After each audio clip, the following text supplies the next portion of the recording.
Kamal Nath BJP join करेंगे।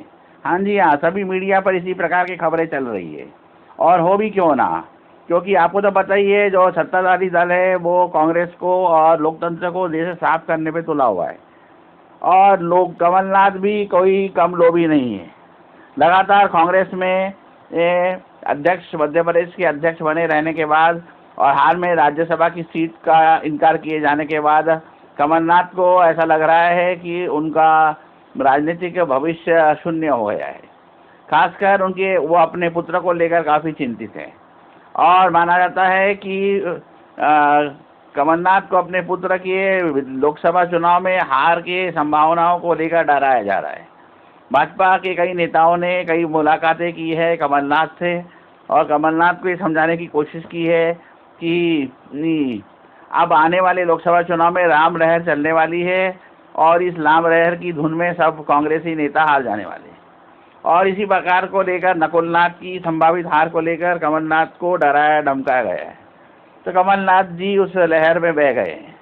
उनको लगता है कि आज से सालों पूर्व बने हुए राम का अवतार और उनके राम मंदिर की वजह से जनता अपने सभी प्रकार के काम धंधे को छोड़कर भजन कीर्तन करने लग जाएगी और राम राम का जाप करके अपने सारे काम करेगी।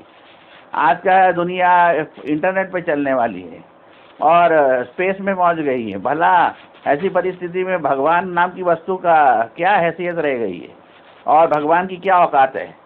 लेकिन हमारे कुछ राजनीतिक दलों ने मीडिया को अपने साथ रखकर ये बना रखा है कि भगवान ही सब कुछ है और भगवान ही हमारे सब कुछ करने वाले हैं। वास्तविकता ये है कि भगवान कुछ भी नहीं होते और जो भी कार्य करता है वो इंसान को ही करना पड़ता है। अब इसी सहारे से कहे जो है कमलनाथ अपने भगवान भरोसे रहे और अपनी सरकार 15 महीने नहीं बचा पाए, और वहीं गहलोत जी अब लगा पूरे 5 साल तक अपनी सरकार चलाकर निकल गए। तो ये होता है भगवान पर भरोसा करने का नतीजा। और मध्य प्रदेश में कमलनाथ जी काफ़ी लंबे समय से अपनी अध्यक्षगिरी को लेकर दबदबा बनाए हुए थे और ये सोचते थे कि मैं डिलीवर कर सकता हूँ, लेकिन वास्तविकता ये थी कि उनके अंदर कोई नेतृत्व क्षमता नहीं थी और ना ही जनता को प्रभावित करने का उनके अंदर कोई मादा था।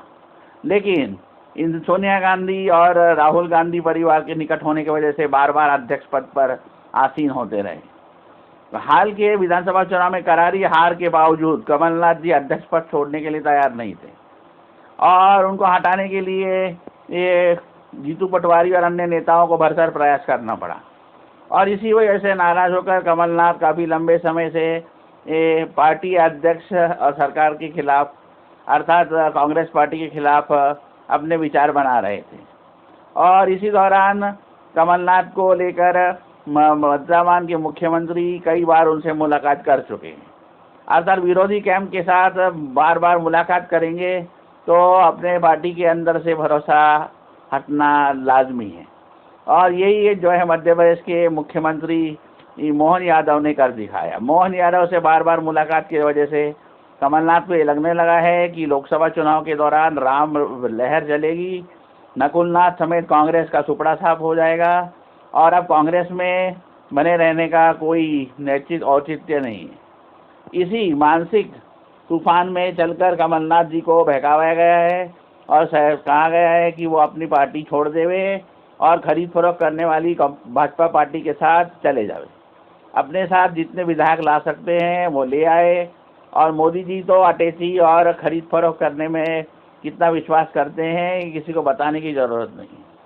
मोदी ने जो नैतिकता की सीमाओं का उल्लंघन किया है वो अटल बिहारी वाजपेयी और पार्टी के संस्थापकों को शर्मसार करने के लिए काफ़ी है। पार्टी के ज़्यादातर पुराने कार्यकर्ता पार्टी का त्याग कर चुके हैं और जिस प्रकार से नैतिकता को तिलांजलि देकर मोदी सरकार सत्ता में बनी हुई है ये किसी को बताने की कोई आवश्यकता नहीं है। जिस नेता के खिलाफ मोदी एक दिन पहले आरोप लगाते हैं 24 घंटे के अंदर ही वो दल बदल कर भाजपा में शामिल हो जाता है, और ये अजीब सी परिस्थिति पूरे देश में कायम है।